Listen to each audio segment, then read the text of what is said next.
Are you excited for D4? Yeah, I think this season will be fun. The way I feel about D4 is pretty simple at this point.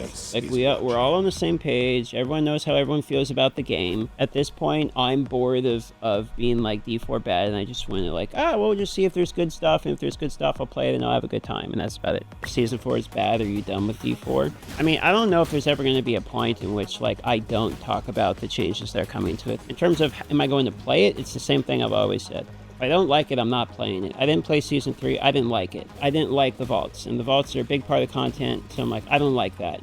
But it's not a relationship, so like I don't have to be like, we're breaking up Diablo, and then I swear to never play it again. If it ever becomes good again, I'm definitely going to play it. There's no like I refuse to ever touch the game again now, the principle thing. If it becomes good, I'm going to play it. It's really not that serious. Just keep trying to convert the Diablo players to PoE. I mean, the reason I'm playing PoE is because I like ARPGs right now, and I'm looking for a good ARPG to play. PoE is good, but it has its own problems. Like, you can't just point to anyone that plays an ARPG right now and be like, hey, you should play only PoE. I mean, there's a ton of reasons to not like PoE. And I think a lot of those people that don't like PoE, like, they're not going to suddenly like it. Like, I can give them the reasons as to why other people like it, and maybe if they hear that, they're like, okay, well then I'll give it a shot, and maybe they'll stumble upon some of those reasons and realize that, oh, okay, this is why people like it. But the reasons that people don't like it, you can't suddenly tell people why it's good, and then the reasons they don't like it change. Like, the reasons that to not like PoE are always going to be there. It's complicated, it takes a lot of time, you're going to be behind if you don't know what you're doing, there's visual clutter, the builds are extremely in-depth. Like, it's the same shit as EVE Online. But I also like EVE. Guy for PoE too? Yeah, me too, man. PoE is hard to get into because of the complexity and size, but that's something most people can overcome given time. Oh, see, I agree with that. The problem is not everyone has time. And the time that they do have, they want to immediately play a game that they're going to enjoy. So while I agree with your point, and I think that that's what I've tried to argue, like, hey, you should try PoE if you haven't, because you can overcome the issues. It doesn't mean that people necessarily have the time to overcome them, even if it's possible to overcome it. So they might be like, well, you know what? You're right, and I could overcome it, but I don't have the time to overcome it. So what I need is a game that I don't have to overcome the shit, and a game that I can just play right from the get-go. There's a lot of people that are that way. I obviously have the time to overcome it, but trying to make that pitch like, hey guys, I was able to play 12 hours a day and understand PoE, and I think the game's great and you should play it. And then the guy who has like 2 hours a day looks at that and is like, okay, I'll try it. And he's like, wait, this is still fucking impossible. Like, it takes me a week to do what you can do in a day. It's going to be really hard to convince those people to play PoE, especially because some of these other games that those type of people might play, like, let's use RuneScape as an example, right? RuneScape takes an extreme amount of time. It's a ton of grind. The amount of time that it takes is passive time. They can play it at work, they can play it on their phone, they can play it on their iPad, they can play it on the PC in the second monitor, they can play it on the couch while they're watching TV with their girlfriend, they can play it while they're taking care of their kids. All they have to do is click on the tree and then come back in a minute. PoE is like, you need to intensively be only focused on this literally the entire time. Maybe you can have something else in the background, but it is your primary focus. So it's not necessarily that Path of Exile is a bad game for the people that can't play it, but it has some barriers to entry that are insurmountable for some people due to some positions they're in. It took me one league with the help of Maxro, it's not that bad. Well, yeah, for sure. But my argument is, for the people that have issues being able to get into the game, it's a really hard game to play, like, super casually for a couple hours. Like, it is possible, but, like, in terms of, are those people realistically going to take the challenge on? Like, maybe not. You're also quite familiar in how you should approach a game like this in order to learn it faster. They will most likely take a more random approach. Yeah, I agree.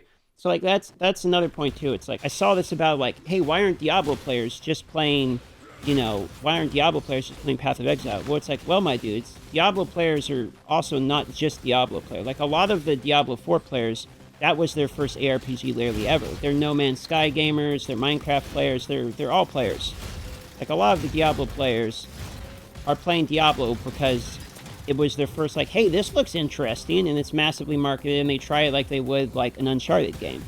Like, they're just looking for a game to play. They're not looking for a ARPG to play. Which is why I had so many players at the beginning. And then those players that would have literally quit anyway, even if the game was even god tier, they're still going to quit because they're the type of player that goes from game to game. They're going to quit. And then the people who are left are the people that only want the in-game or, you know, things to grind, like long-term ARPG players, and then those people aren't going to be happy with what's left. And then those players, yeah, then you can convince them to play things like PoE, etc. But type of dude that's going to play D4 and even not finish D4. Like, he sure as fuck isn't going to play Cast of Exile.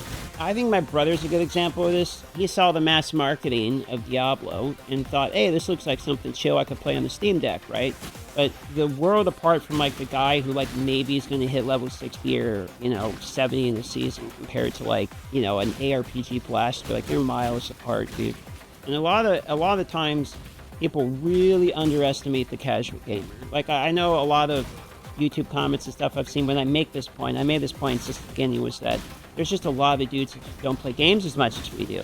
But then, that casually watch, they don't necessarily leave tons of YouTube comments.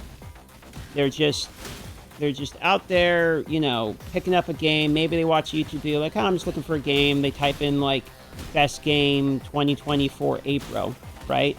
And then they watch, like, one video, and then they're like, all right, I'm going to buy a game, my $40 or whatever, they're going to play it, and that's about it.